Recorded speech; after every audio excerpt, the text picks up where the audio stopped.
Hi, in today's review we are going to talk about the aberlour Abuna, and not only that, but we have a great section because right now in the entire Europe basically, or most of Europe, we have quarantine. That means we're running out of toilet paper, means, and I have more here. Yes, I was lucky.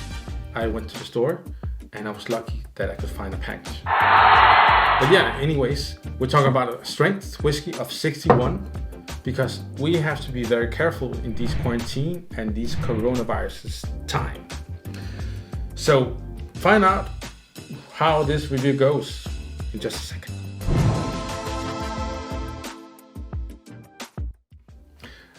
Hi, my name is Leonardo, and if this is the first time you're watching the reviews, you're watching a very special review because this is the first review I do while we have the coronavirus and we have quarantine.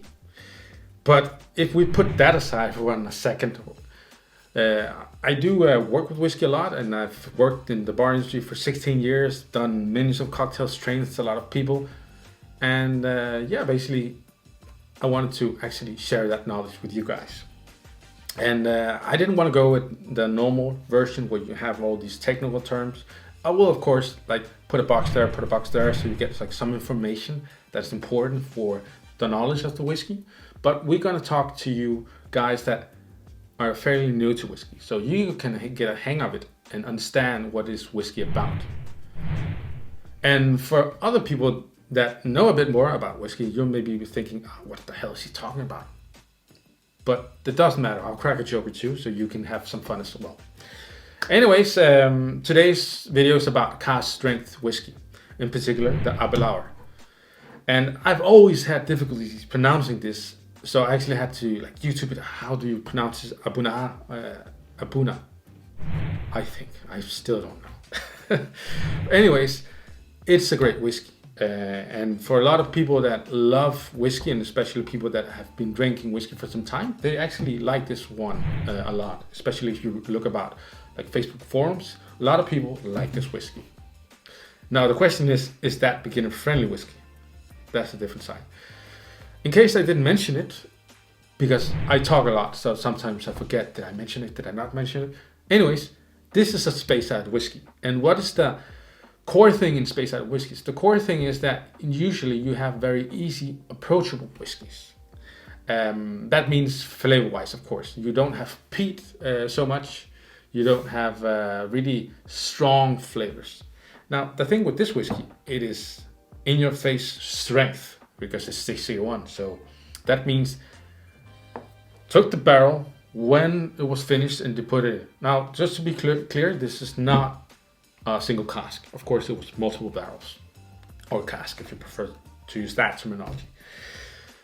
In aberlour whiskies, you usually have a very, you have a more sweet note, you have some dark notes, like some chocolate, some coffee notes, and it's very thick whiskey, like you can see the liquid is very heavy.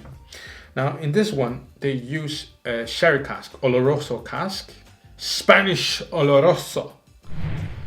So that means that you really have a strong flavor because they only use that cask, or that type of cask. This is batch number 63, which the review also should say. And for every batch, you have a different flavor profile. In most cases, it's of course oloroso, but you have a different flavor profile. And yeah, it's really heavy on the sherry. Sherry, it really comes through. So without further ado, oh, I think I forgot to mention, of course, the three categories. Three categories are, first, pardon me, and of course I'm doing it in a Teeling t-shirt. Great, right? Didn't think it through. Anyways, three categories are, first of all, how beginner friendly is it? Now this is going to be a big challenge for this one because it's cask strength. And those are two things that can ruin beginner friendly category. Cask strength and peat. Now we're going to see if it ruins it for it, yes or no. Second of all, how creative is it? Or how original is it? And third, in what cocktails does it fit into? Which I'm looking forward to.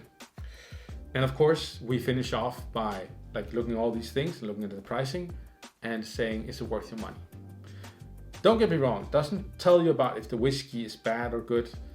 It really doesn't. I can still like the whiskey and give it a bad rating in these categories. So, without further ado, let's get to it.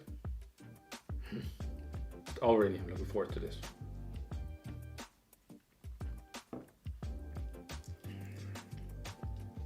Ooh. Oh, so much going on.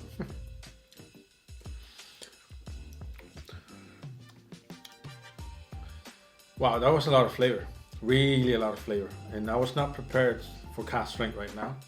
But at least I'm Corona immune in my mouth right now. Now, I'm not saying you should try to hook up with people now that you had one of these. So, disclaimer. So I did something additional because I don't think it's fair to rate this whiskey on the core strength. So I added one more thing here. I added water. And what does water do? Basically what water does, again, if you're new to whiskey, is that when you add a bit of water, you actually take away that strong alcohol feeling a lot of times. It's kind of, imagine like this is the alcohol and you put like a lid on it, and now you only get the flavors. You don't get the strong alcohol taste in your mouth or that burn. Now you don't have to add a lot, and I would never add a lot, actually, to be honest. But that's my personal thing. Like for me, I wouldn't order whiskey on the rocks. First of all, because you don't control the water. Here you control the water. So if I wanted to just pour water right now, probably I would want to measure it a bit, but I would have more control. When you put ice, it melts and it keeps melting and melting and melting. And at the end, you're just drinking water with whiskey. And that's not what I want to do. Anyways, the technique is very simple. You can use a straw. I usually just use a finger. So I would add approximately 2 to 3 drops of water by doing so. 1, 2, 3. And that's it. Then I'll take the whiskey glass, like this.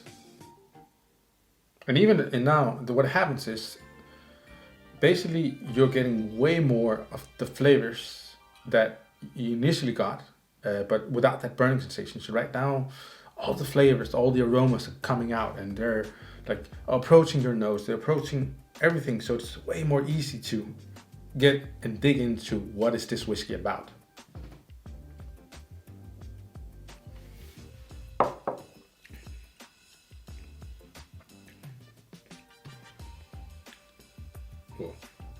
Really nice ram. So we have to say it like this. With the water,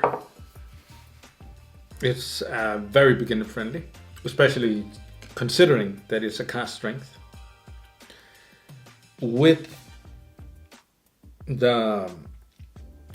the water, it's not that approachable. Like if you didn't add the water, I would rate it a 6, maybe even 5.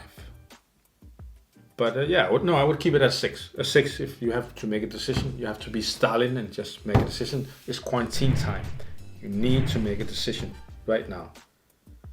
You can't doubt. And if we go in how beginner friendly is it? Now, considering the price, considering the category, and adding the water, I would actually rate it at a 9. But you have to have all these elements in mind to do that. So if you're looking into getting into cask strength and you're adding a bit of water, then it's a solid 9. And also compared to the price. Now this one goes for approximately 85 euros, but a lot of times you can find it for less. I think I found mine for, what was it? 60 euros.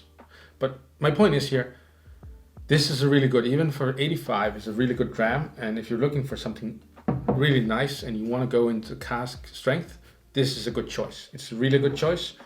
Even for experienced whiskey drinkers, this is a good choice.